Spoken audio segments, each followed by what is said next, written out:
Can SARS really take your pension, savings, or any income? Understanding South Africa's tax recovery powers. Hi everyone, it's Siyabonga Mukwena here. Welcome to my channel, where we break down important financial and business topics. Today we're going to tackle a big one. Did you know that the South African Revenue Service, or SARS as we call it, has the power to reach right into your pension or salary to recover any unpaid taxes?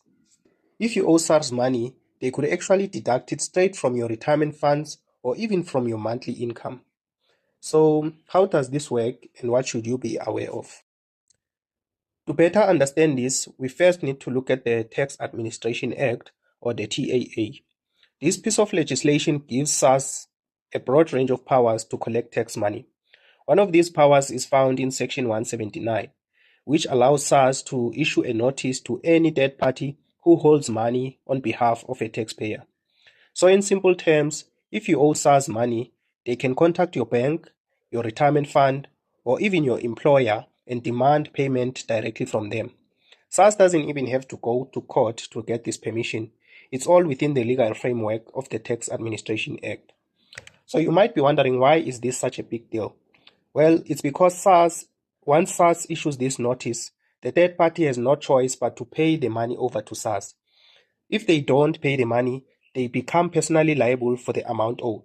So in other words, SARS has a way to collect tax money that completely bypasses the taxpayer.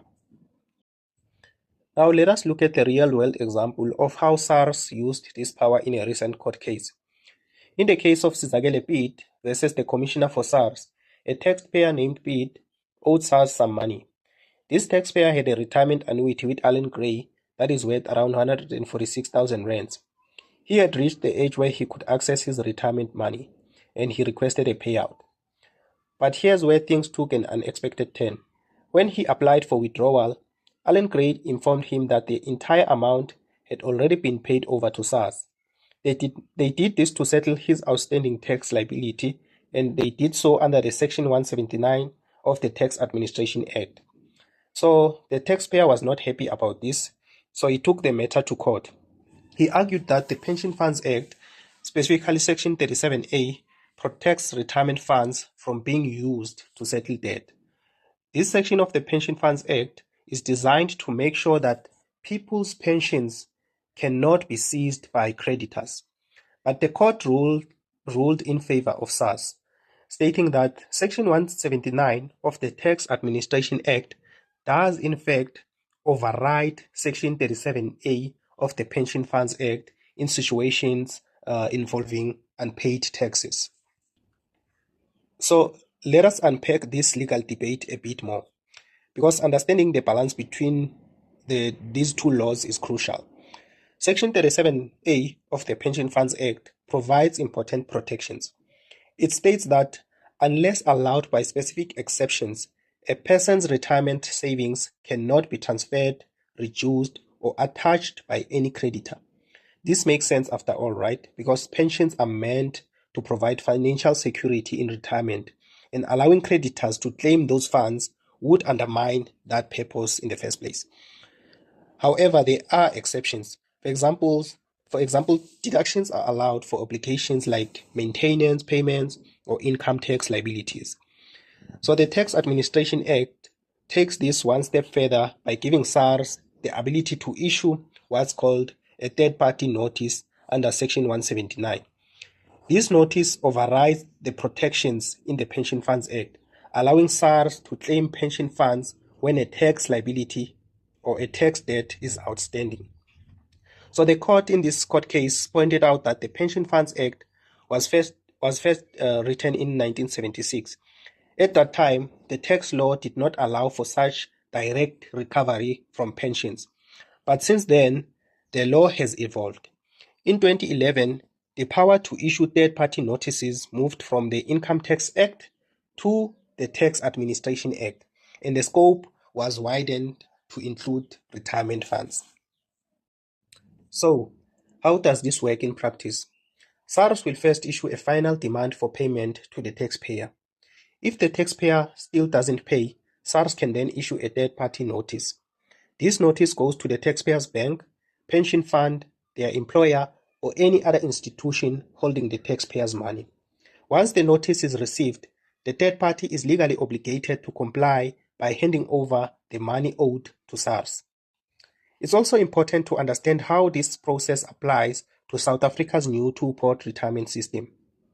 I think by now almost everyone is aware of what the two-pot system is. For those who are unfamiliar, the two-pot system is a new retirement structure that allows South Africans to access a portion of their retirement savings before they retire. There's a retirement pot and a savings pot. This savings pot is more flexible, but there's a catch. Before any money is paid out to a taxpayer from the savings pot, SARS has to be informed first. If the taxpayer owes any outstanding taxes, SARS can instruct the retirement fund to withhold that amount. So imagine this scenario. You're planning on an early withdrawal from your savings pot for an emergency, but you owe SARS. Instead of receiving the full amount you expected, you could find that a portion or even all of it has gone to settle your tax debt. So what does this mean for South Africans? Firstly, it is a reminder of the importance of staying on top of your tax obligations. Unpaid taxes can come back to haunt you, even years later, right? And because SARS has these far-reaching powers, you may not even have the usual protections that you would expect. So if you are saving for retirement, it's very important to be aware of any tax obligations that you have, as these can significantly impact your financial future, right? And financial planning isn't just about saving, it's also about protecting what you save. So consulting a tax advisor can be a wise move, especially if you have complicated financial arrangements or if you are closer to retirement. It's also important to remember that while the Section 37A of the Pensions Funds Act is there to protect you, it is not absolute. The powers of SARS under the Tax Administration Act give it certain rights that can impact your pension, so understanding these exceptions is very important. This is why if you receive a final demand from SARS, it's often best to address it sooner than later. Ignoring it could mean seeing those hard-earned retirement savings used to pay for tax debt. Okay, so we've reached the end of our video. Thank you for watching, and I hope this video is very informative. If you enjoy this type of content, please give the video a thumbs up and don't forget to subscribe for more financial and business-related topics in South Africa. Let us stay informed. See you on the next one.